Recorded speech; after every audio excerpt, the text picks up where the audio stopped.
Hey everybody, and welcome back to my channel. If you're new to the channel, make sure you hit that like and subscribe button. Hit that notification bell to all so you'll be notified of all the new content that I'm pushing out. I want to thank everybody for their support as always. If it wasn't for you, I wouldn't be here doing this. So, per request by certain subscribers about my true crime stories. Everybody likes the true crime stories. I didn't think that my last one did so well. Excuse me, because kids are sick again. Got me sick again. Just a little bit. Anyway, I didn't feel like my last one I did went so well. It was a double homicide. And didn't get the views. And it was just a trial. I just wanted to see, I put out a case that I worked. It was a pretty interesting case. And if you haven't already checked it out, go check it out. But I wasn't, because of how it turned out at the end and what happened. So today I want to start this story out. And when I was an investigator, hold on a second here. When I started as an investigator, and I worked in for the major crimes unit, so I investigated homicides. We did a lot of stuff, a lot of different major crimes, but also a lot of cold cases, or we would take over cases, like say the city, because we were a multi-unit department. So we had like state, county, city. We were like a task force, but it was the major crimes unit. So we could take over a case if we felt like, well, not me myself, but the uppers felt like something wasn't being done, or they're getting the heat pushed on them by families. Then we would take over the case. And this one particular case involves where they thought it's a serial killer. And I've been saying I'm going to do this story, but I want to get all the facts together because, it's been a minute. It's been over a decade since I worked that case. And, but it's a very interesting case, and especially the way it ended, because it's just not what you expected. Anyways, I was working my regular, like I normally do. It's working cases, different cases. The chief calls me into his office, and he's like, I need you to go get the files on this case. I believe it's a possible serial killer. I'm like, shit, I've never worked that case. I never worked a serial killer case. So I was pretty pumped up about it, but I had a lot of cases I was working on. And he told me, he's like, nope, I don't want you working on any of those other cases. I want you to main focus on this case right here. Because the city, police department, they're not doing anything. A lot of people's, there's been a lot of complaints from family members and the community that nothing's being done. And I was like, okay. And what struck me kind of funny was the chief put me on this case by myself. Normally, I had a partner, and I had several different ones in the department. But I had one particular partner that we got along great. We jived, and he was 100% solid. I knew he had my back 100%, and I had his back 100%. If anything ever went down, and you have to get that relationship, because I've worked with a lot of idiots, man. Book smart. I always talk about that. These guys that are book smart, they're not street smart. And I'm telling you right now, and I don't care what department I've ever worked in, people that are book smart, and I'm not knocking anyone that's book smart, because there is good people out there that are book smart in this field. But the ones that I worked with were just dumb. I mean, I'm not trying to be mean, but they were dumb because they had no street smarts. If you've never used drugs in your life, you don't drink, and you grew up in a family with mom and dad, and they had good jobs, and you never had to worry about anything, and you went on to college and never got in any trouble, and things were handed to you, then yeah, you're not going to understand the kind of cases we work, because we work on cases that normally have to do with gangs or drugs and gangs. Just a lot of shit. I mean, there is just crazy homicides out there for no rhyme or reason. It happens, but there's usually always some type of motive.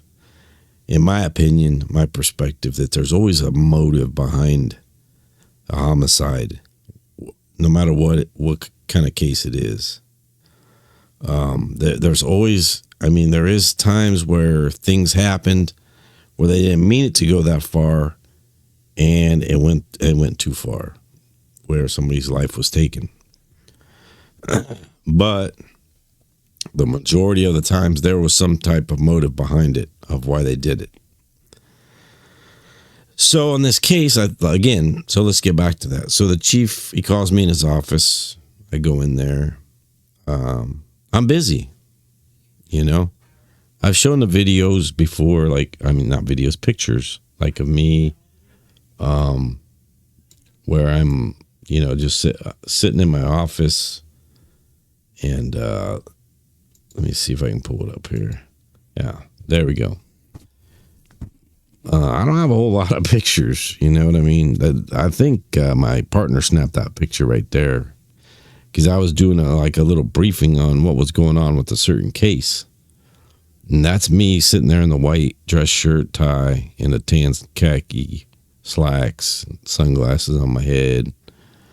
As you can see, you can kind of see all the file cabinets there, boxes with files in them. And that's not even my office right there. That was kind of because the female there, she was the administrative assistant, and she would do all the transcribing of audio to, she would have to listen to, because we recorded everything when it came to cases, whether it be phone calls on that case, interviews, interrogations, whatever it was, we recorded everything. And then she would have to take those recordings and listen to them and then type them out. And so that way we could present them to the prosecutor, district attorney, whatever you want to call it, no matter, or depending on where you're at in the United States. And she was good at what she did. And that was another investigator right there. He did more, he wasn't involved as deeply on the homicide cases and things like that. And he did other things. But he's a good guy. Anyways, that's really the only, I got other pictures when I was working that other case and things like that. But that's it right there. You're either out beating feet on the street, or you're sitting there trying to put the puzzle together. And for whatever reason in that picture, and I remember it because I was trying to explain to everybody what was going on with this case, as far as what needed to be done and what I needed, because I was the lead investigator, but what I needed to get this case done and filed. And that's what that was about. But I used to have boxes and file cabinets full in my office, and it was crazy. Of course, we had storage rooms and things like that where you'd have to go pull cases and cold cases anyway. But anyway, so what happened, let's get back to, so the chief calls me in there, And I'm working on a couple good homicide cases. And getting pretty, thinking I'm closing in on it, or I could wrap it up. And he says, I need you to stop what you're doing. And I need you, this is a special case. I need you to work. And I'm like, okay, well, what is it? What's going on? And let me take this picture down here. Like I said, it was about a serial killer, or that possible. They didn't know. So he said, I need you to get he's like, I'm going to get some of the information, but I need you to go down to this department because they're not working this case. This case is like already, there's already been there was 4 victims. Okay. And, they're all female, young females, 4 victims. And the connection was it wasn't like some serial killers, it's like a lot at one time, or, in a short period of time. And then you have ones that do it so often, every so often. And because they feel like they're not going to get caught, a lot of them want to get caught, are the ones that are all over the place doing it all the time.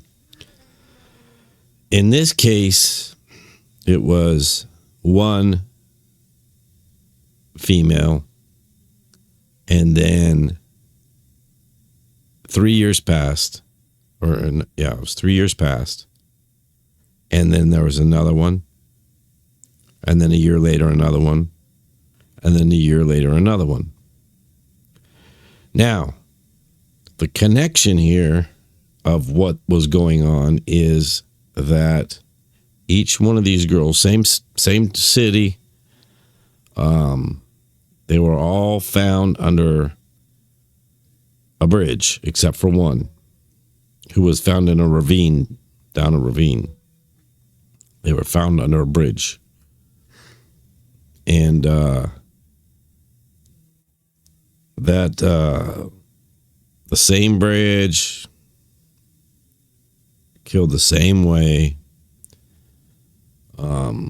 So we have a serial killer, basically, and they're being cautious. Now, whether or not that was all the victims there was just the 4, or was there more? We didn't know. All we knew about was the 4 and the way they were killed, where they were at. So anyways, he gives me this case, I got to go down to this department and go argue with the detectives. You know what I mean? And they have to give me the case. They don't have a choice. They have to give it to me.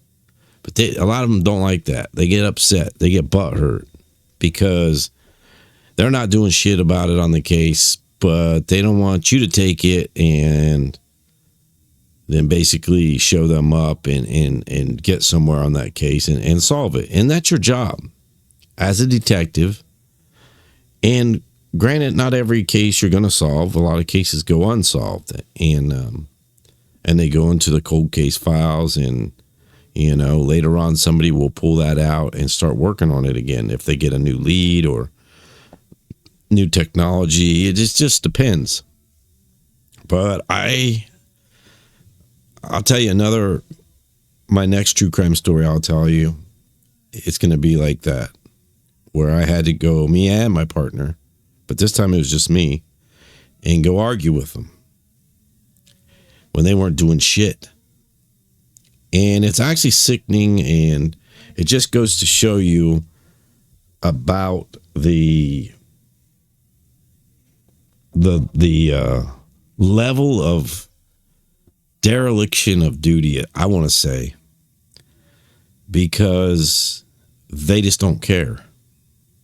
It's only certain high profile cases they care about. There was something about this case. So let's go down it. So I go get the case files, and the sergeant was there of the detectives. And then I met with the detectives, And I was cool with them. I knew who they were. They knew who I was. But they were still a little butthurt because I was taking their case. And I questioned them, like I'm looking through the file with them there. And, I'm asking them questions like this, this doesn't make sense, and why didn't you do this? Why didn't you do that? Now, granted, like I said, our department is a task force, state, county, city, all put together with a grant. But we supersede all of them because our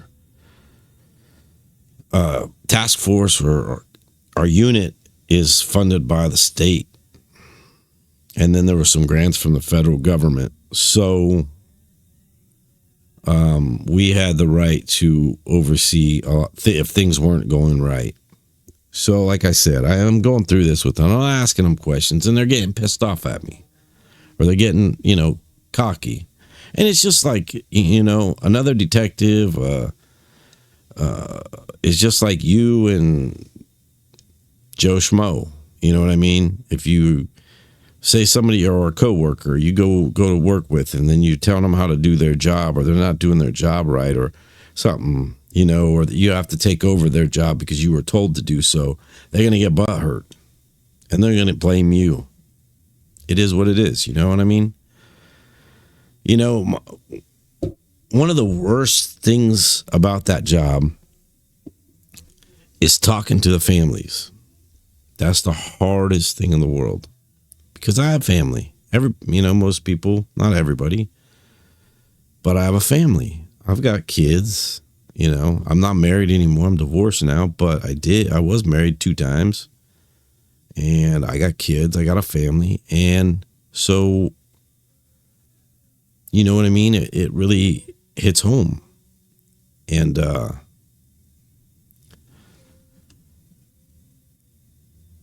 talking with the families of victims like that, especially if they're mutilated or whatever way they were killed, is very, very hard and is very heartening. To me, was probably the roughest part of the job is talking to the family. Because knowing what they've been through, what they're going through, but the only satisfaction I could give them, and that was satisfaction for me, was being able to go to their house later on and saying, I just wanted to tell you so and so has been arrested, or these individuals or whatever in charge with the murder of your son, daughter, sister, brother, whatever it may be. That's the only so that's the satisfaction I got. It made me feel really good to be able to do that, but a lot of people didn't get that opportunity. I've got to cut this real quick, guys, and I'll be right back.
All right, guys. Sorry about that.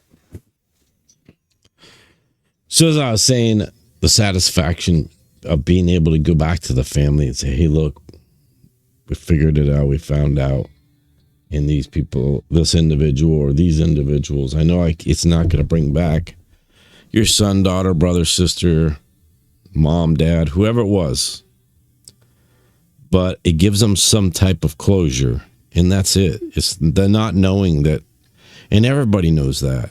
The not knowing. That is the worst thing in the world, is not knowing. I don't care what it is. You're applying for a job and they say, hey, we're going to call you, and you're sitting around waiting, but it's the not knowing. Like, just tell me yes or no. You know what I mean? So it's the not knowing that makes it rough. So I get this case. Like I said, they weren't happy. I asked them questions about it because I had to get filled in on what they did do by looking at their paperwork, what they didn't do, canvassing, who they spoke with, who they interviewed, any phone calls, any tips, leads that they haven't already worked or have worked, and where it went, which is in the file. And I go over it with them, and the sergeant's there. And like I said, I know these guys, and but they don't like that. You know what I mean? They don't like it, but I don't care, because that's not why I'm there. I'm not there to be their best friend, and I have a job to do, and my job is to take over your case because you're not doing your job. Point blank. Hey, we're friends. We're friends on the outside, whatever, but in here, it's about work. It's about finding out what happened. I'm gonna light a cigarette too,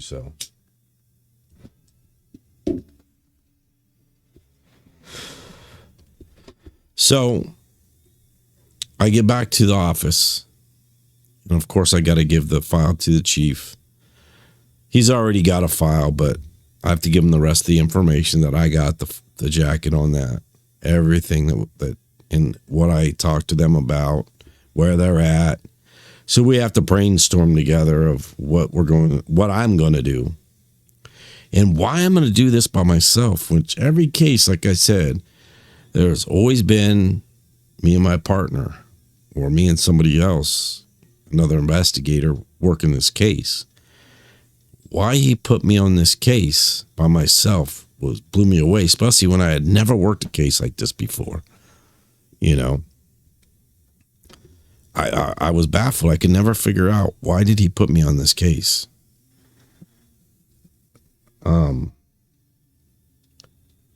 So he tells me, okay, let's look, this is the plan of action, and this is what we need to do. And this is just the way he is,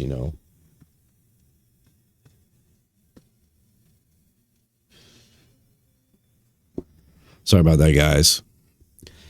I started talking about this stuff, and then, like I said, man, my chief used to smoke cigarettes only at work. Like, we'd be brainstorming and talking about case or something like that. We'd go outside and smoke cigarettes, and he would smoke like a chimney, man. He would chain smoke all day. And, but then when he left work, he never smoked a cigarette. It was crazy. I don't know how he did it. That's how I picked up smoking. I went 35 years without, I'm not saying I didn't smoke like cigarettes when I was a teenager and stuff, but I wasn't like an everyday smoker, until I started working there. So anyway, we're going over the case file, and I'm like, there are no leads. There's really no leads. Like, nobody's come forward. There's no leads on this case, which even makes it harder. Because, as we've talked before, the first 48 is the most crucial. Just like that show, one of my favorite shows, the first 48. That first 48 hours or first 24 hours or whatever is the most crucial. But the fact that these bodies weren't found right away, it's not like you're rolling up on a shooting that just happened. You might get more info than you would on a case where the bodies, weren't found for a week, 2 weeks, a month. something like that. And the one in the ravine, the body that was in the ravine, I want to say it was a while before that body was found. I don't remember the exact. I couldn't give you the exact, but it was a while. So we got a plan of action, and my plan of action is I'm going to go get out and start with what leads I have, you know what I mean? Which was, like I said, not very much. And the thing was, so I started going around, and the area, so there was a 2-block area right there. Well, that whole neighborhood was in the hood. It was a bad area. But there was like this 1 or 2 blocks right there where all the prostitutes went, you know, did their business and drug deals, and most of these prostitutes were strung out on drugs. Their boyfriends were drug dealers or their pimps or whatever they were. And that's where I had to start. So I wasn't very welcome, let me tell you. And being by myself, it was different. It was different. I can't say that I wasn't a little nervous, especially because it was this type of case. But the fact that I'm working it by myself, and I still could never wrap my head around it. The chief wouldn't tell me. He just said, I need you to do this by yourself. Okay, you know what I mean? But I couldn't wrap my head around it. My partner, he was like, dude, what's up with that? And I'm like, I don't know, dude. I don't know. And we were pretty tight, so you know what I mean?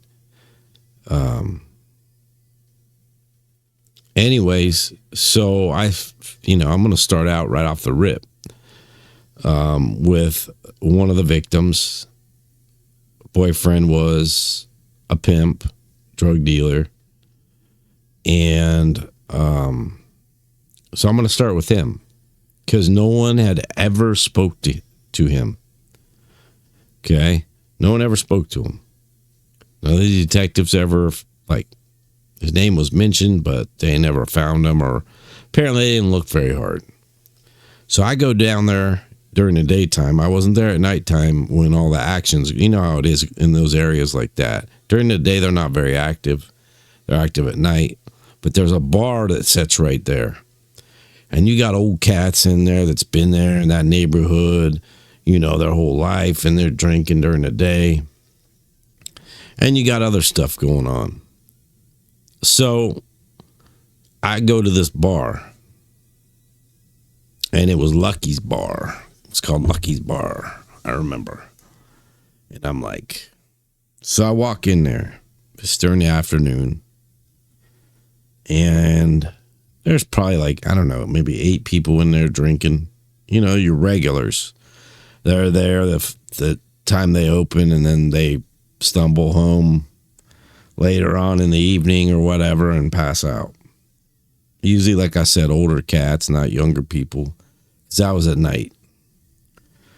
But I wanted to ask questions, so I'm talking to the bartender. I'm talking, and I'm not getting a very warming welcome either. I'm going to tell you that right now, which I can hold my own, but you just never know. You got to watch your back, and that's when you have a partner. You always got someone to watch your back, and at this point, I was feeling like, man, did I just get set up here? Is this a setup for me?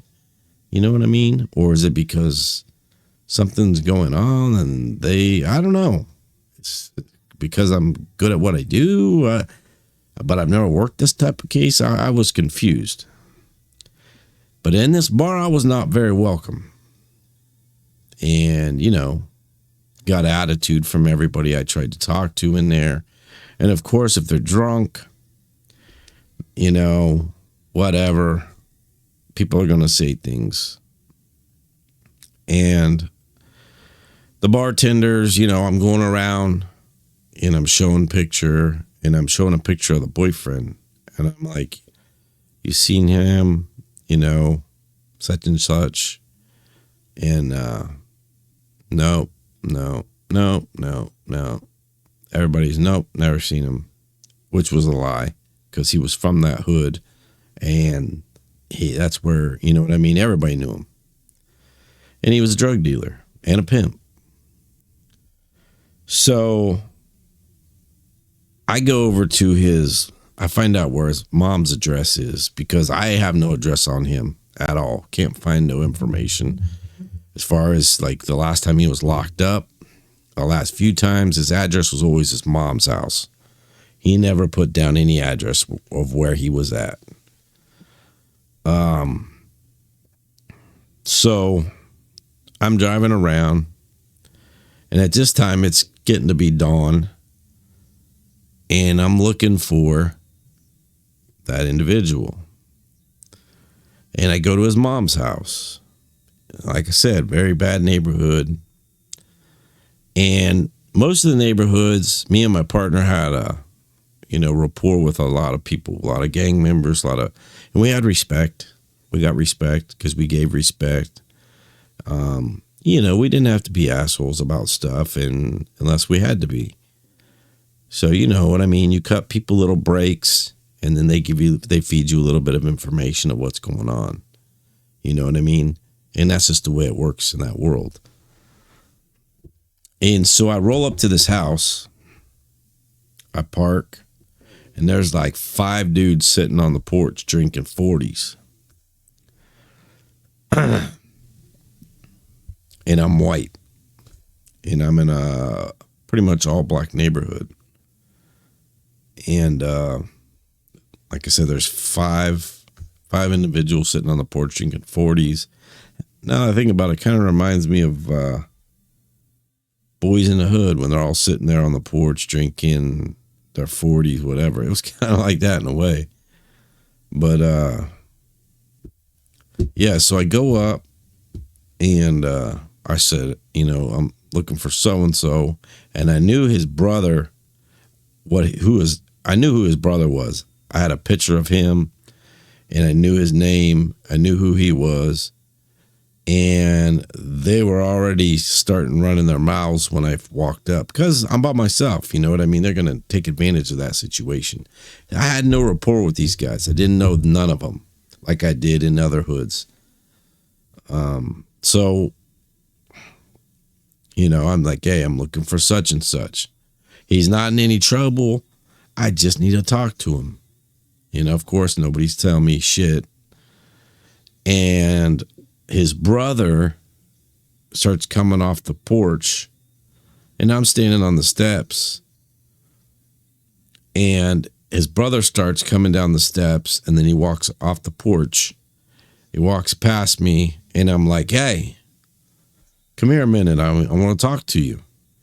And he's like, fuck you, pig. You know what I mean? I ain't got shit to say to you. And, but he's not like walking fast or walking away. So I'm like, I go walking towards that way. Now I got to watch my back too. I'm by myself again. I don't know what's going to happen. And, cause I'm in a position here. You know what I mean? There's 4 guys on the porch now. And I don't know if they're strapped. And one just walks off the porch, which is the suspect. He's like a suspect at this point, a person of interest, because he was the boyfriend of one of the victims.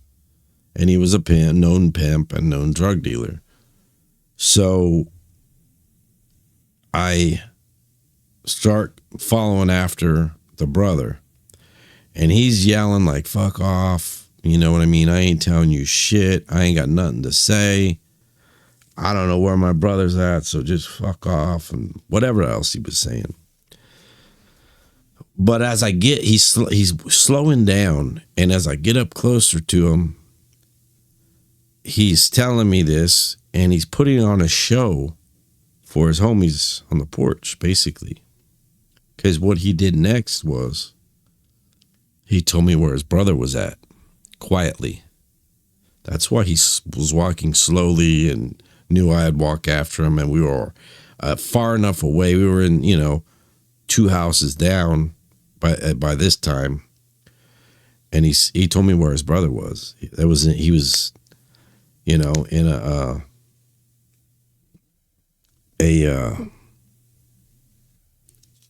oh shit, crash house. It was an abandoned house. It was it was abandoned, and he said that's where he stays at.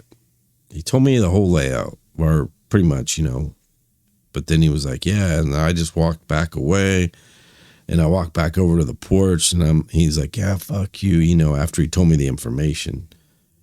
And then I'm like, yeah. So I went over there, and just to save face, I didn't want to give up, he was giving me information of where his brother was, and he didn't want them to know, and I wasn't going to tell them.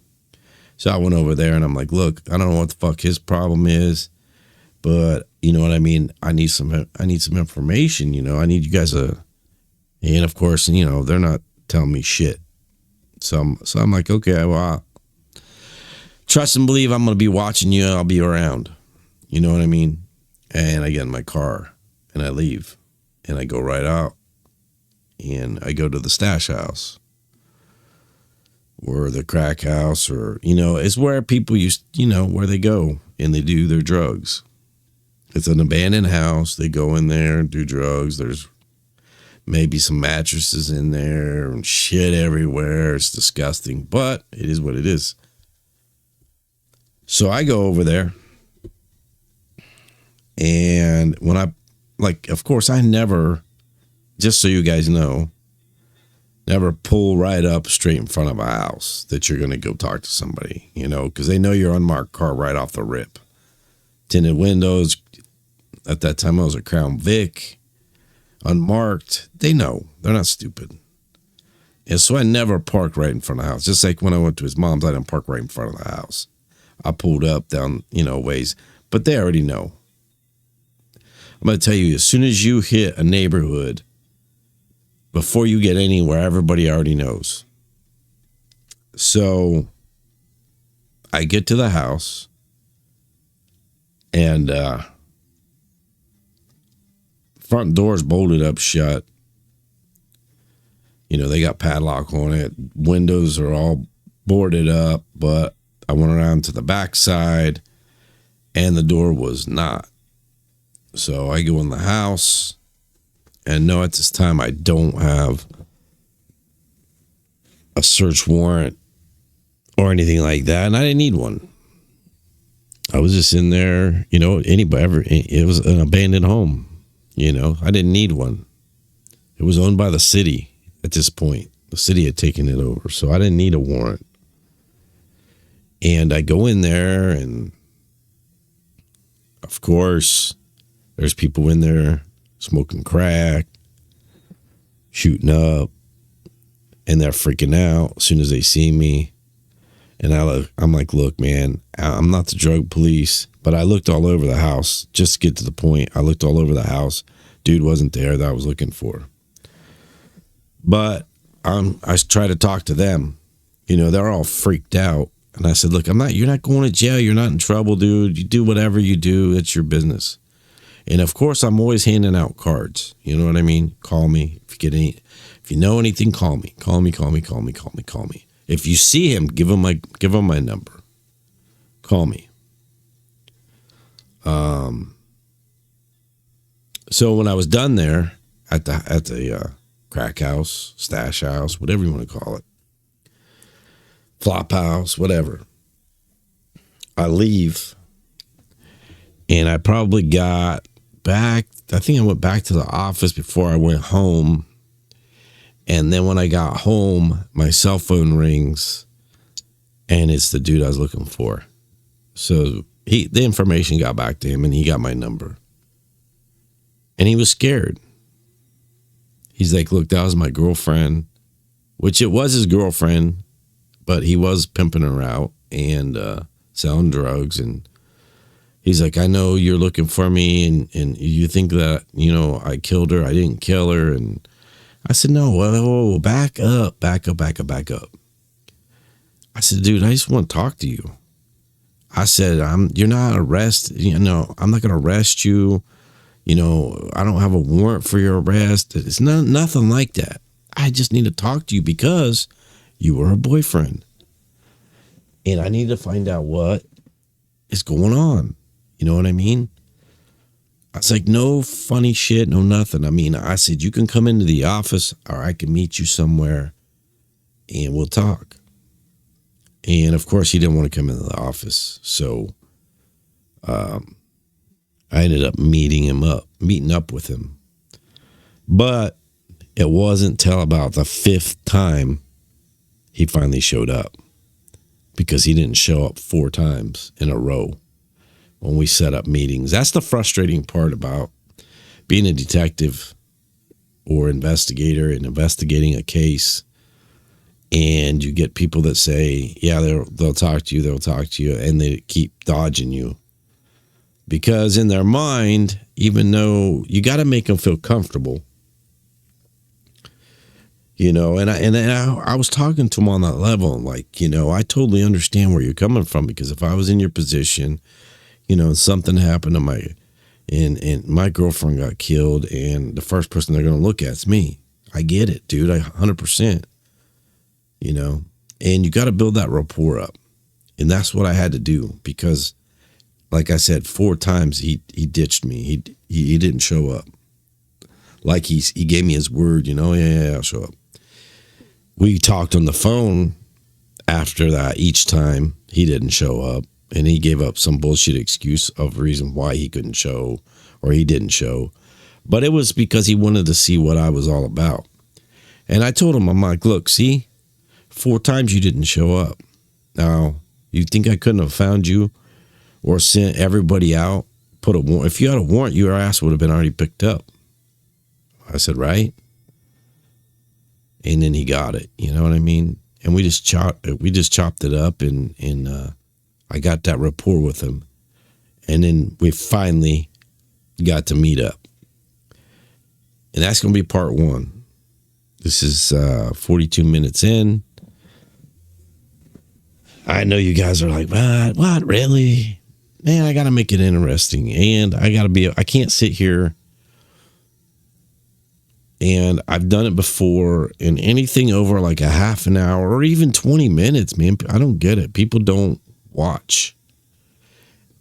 Excuse me. If I was to sit here and do a 3-hour video about this, nobody's going to watch it. I've done it before and then deleted my video because I didn't get no views. And it's not that I care about the views as it is. There's a lot of true crime buffs out there, like myself. I am the same way. I've told you guys this before.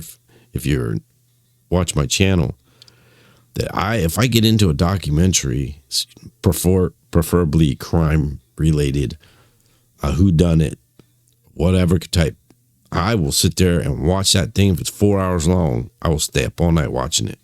That's the type of person I am. I want to know.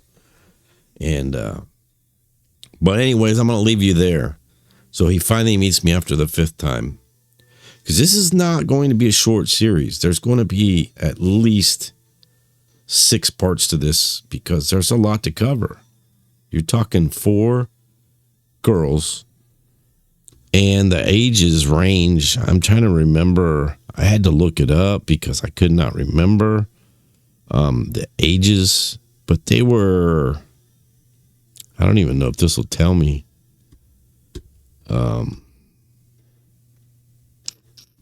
Let's see. 21 years old. Yeah, they were all, so basically like 19, 20, 21, 22, in that age range. They were young. They got sucked into the drugs, and then to support their habit, they got into prostitution, but that does not make them any less of a human being than anybody else. Everybody's human. Everyone has flaws. And, I'm not perfect at all.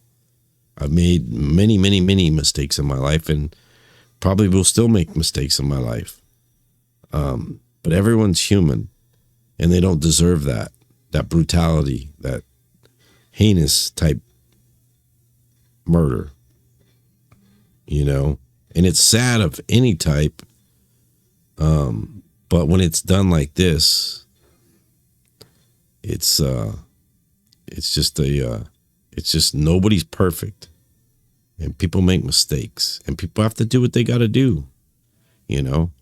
And they chose to get into prostitution. Does that make them bad? No. I'm a Christian. What did Jesus do? Who did he hang around with? Hang around with the prostitutes, the worst of the worst, because he wanted to change their lives.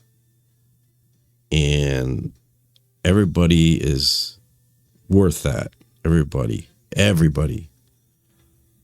And that's what I used to take that so seriously, that my job, because of that. I mean, I feel like everybody's equal. I don't care what you do or what you did, whatever. You're still a human being, and you're a good person, and you have a family and loved ones and friends, and you know what I mean? Anyways, guys, I'm taking up more time talking about that, but we'll see you on next episode. I'll be putting that out in probably 2 days. Give it 2 days. I'm getting, I worked on my studio today, and I just got a few more things to do. I had to build it.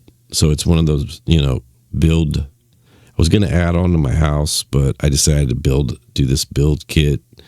And I'm pretty much wrapping it up, except for running, I still got to do drywall and things. So I'm going to take you on a tour of that tomorrow. I think I'll do a live maybe and do a tour of that. But anyway, that's what I got for you guys. I hope you're interested. If you are, if you like what I'm doing, if you like this story so far, leave a comment, a like, so that I know that I'm going in the right direction, so I can continue on with the story. Because if I don't get a lot of views or comments, I don't know if you're into the story. And this is true life. This is true. This is our cases that I worked personally. So if you're into it, please comment. Yes, part 2. Yeah, or whatever it is. Yeah, I like your story. So that way I can do it. It gives me the drive to keep going. When I don't get no feedback, no views, nothing like that. You know what I mean? It's just, it's hard to keep going, because it's like, you might have one person that gets into it, and I want to get everyone that's into those out there, that's my subscribers or not my subscribers, to get into it. And man, I have so many different stories to tell in all the different career fields in law enforcement that I worked. And anyways, guys, again, give me a thumbs up, thumbs down. Leave a comment if you want me to keep going, so that I know that I can put everything I got into these stories and tell you them all. And if so, give me a couple days, 2 days. I'm going to put out part 2. All right. And with that, have a blessed day. We'll see you on the next one. Peace.